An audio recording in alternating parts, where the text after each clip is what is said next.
ชื่อเอาตัวน้อยคนนี้ บ่ ก็ได้ปัดพื้น ตอนแรกมันเล่งมันดับเองเลยบัดนี้เนาะมันตัดไอ้ต้นตาลมันเนาะบ่ได้เครื่องซ้ำ หอดเนาะแล้วมีเดือยมือยาวๆเนาะมันดินสองคนเนาะมีคนละขาว กับอีกอย่างเฮากับบริพ้นอันนี้เฮาว่าสิให้สะพนให้อยู่แบบว่า ไอ้ตะซูนนะฝนหายมันฝนเป็น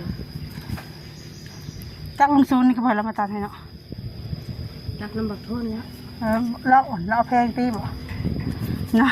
เนาะสบายดียาย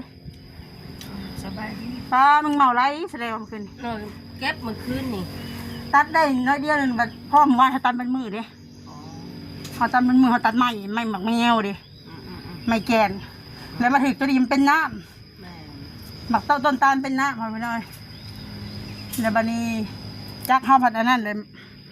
มันไม่อยากเข่าเด้ถ้าต้นแบบนี้ถ้าต้นแกนมันเขา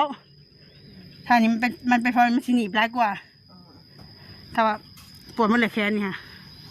เนาะมือนี้กายยังหัวจะไปฮอดไซอยู่ทางมาตายกับน้องพามีเสี่ยวหมักตาลไปกิน ตาลงกิน พอดีกับถือโอกาสมากกับนี่มาเยี่ยมญาติทางยายจอยเลยเนาะ กินหมากกินหน่วยกินยอด มัน น้องด้าไปใช่ไหม ปาดมะม่วง มารอดเขาต้องไปให้เขาอาณาจักรก่อน เดี๋ยวไปลงกับน้องพามีน้องเทกอะ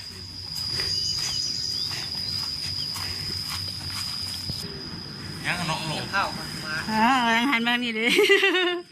โอ้นะน้องพามีน้องพากันตั้งใจว่าเสียหมักตาลไปกินวะแบ่งกันขักแน่ได้หมดพี่น้องไหมเลยป้าไ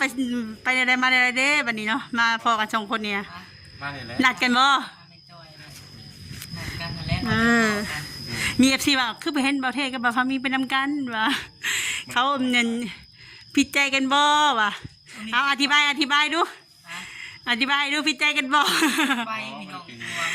มันมีเวียกมีงานเดี๋ยวนี้ก็บ่ได้ไปเหมือนกันนะ โดย แม่พอดีว่ามาพ่อวันนี้รถให้เสาหลาเพิ่นมาตัดกุกตาลให้ เมื่อวานนี่ตัดมือตัดนั่นใหม่ให้เขาเจ้า สิได้กินอยู่บ่ซะมื้อนี้นะ มื้อนี้หันฟังเบิ่งเด้อ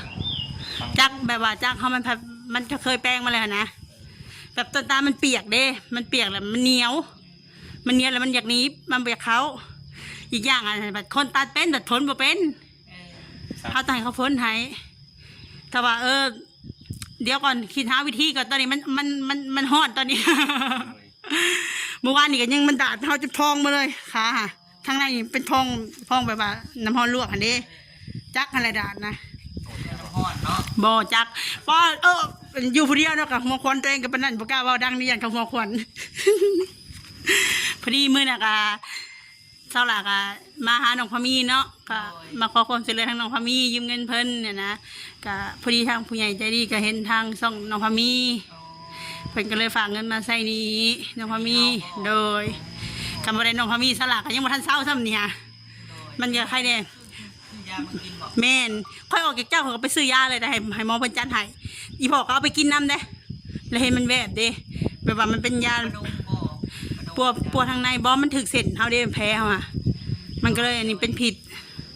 ก็ขอบคุณน้องพามีหลายๆเด้อที่สดซอยเนาะถ้าบ่ได้เงินน้องพามีมื้อนี้ก็จะเสียจะได้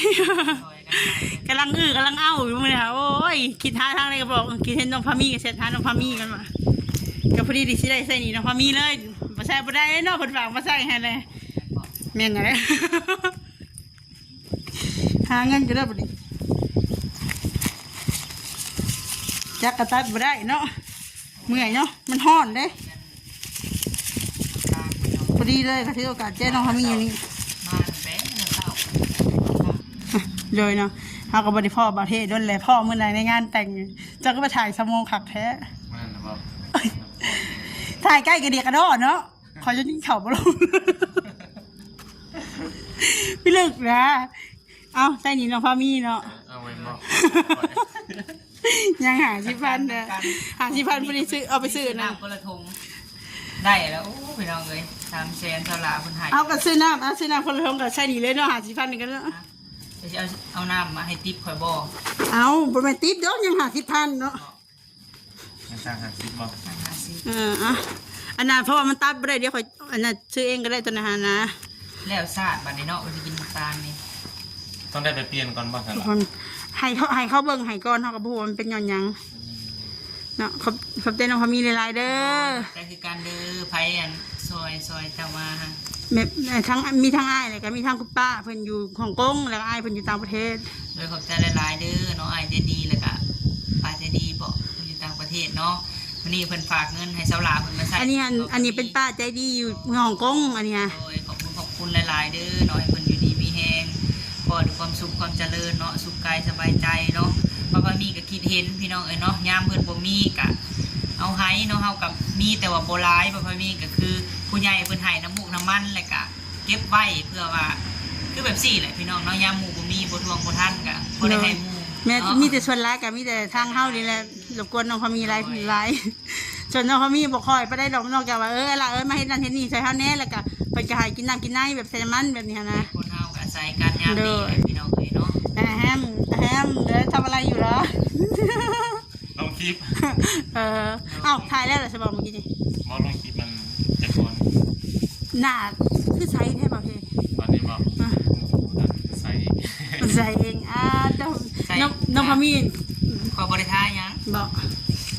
กว่ามันใส่เอง เข้าเรียนนะ เนี่ยน้ำเด็กว่าว่าก็ได้มีของดีอะ เดี๋ยวสิแนะนำดังไหม ได้ เจ้าได้จ้ะ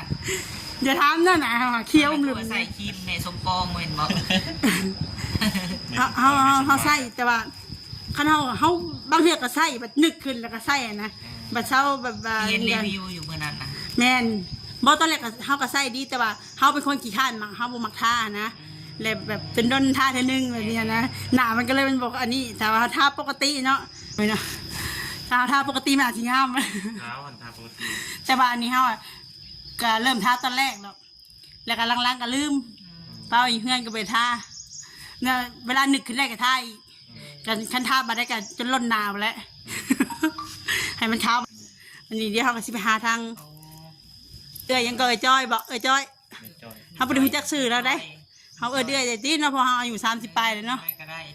เขาก็บริหูจักกับเพิ่นเนาะ สบายดีเด้อพี่ โด น้อง ย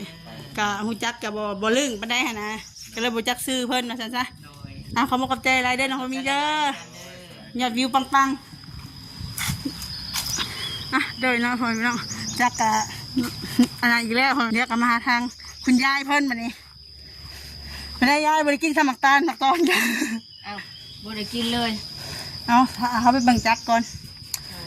นี่ก็พอดีก็ถือโอกาสที่มามอบเงินให้ทางยายเลยเนาะมีอ้ายใจดีจากเมืองนอกเพิ่นฝากมาให้ โอ้ โดยก็จำนวนเงินก็300,000 โดย พอได้ซื้ออยู่ซื้อกินเนาะซื้อกระต้มขนมให้คนน้อยนี่แหละนี่สบายดีไหมลูกเป็นยังไงตะกี้มาตายตอนแรกคือว่าอายแท้คือเขินแท้ล้มน้ำกับบนล้มได้เขาเงินทองได้แล้ว ของคนหนึ่งบ่ได้ขึ้นห้องซ้ำอ่านยังบ่เป็น เขาก็ในใจเขาก็อยากตันให้มันขาดแต่ว่าจังเขามันกระเพเลยเขาก็จะสิมดเงินเลยยังมันจะ คันว่าพื้นนี่คันตัดขาดนี่ได้เงินย้อนได้ เอา การขึ้นห้อง เนาะจำนวนเงินกับ300,000พอพี่น้อยทางงานใจดีเพิ่นกระฝากมาให้3ครอบครัวเนาะก็มีครอบครัวน้องไอด้านะก็ครอบครัวเมตุคำสละมอบไปเพิ่นแล้วยังครอบครัวน้องไอด้าเนาะก็ฝากให้ทางคุณยายขอบคุณทางอ้ายเพิ่นแน่อยู่ต่างประเทศ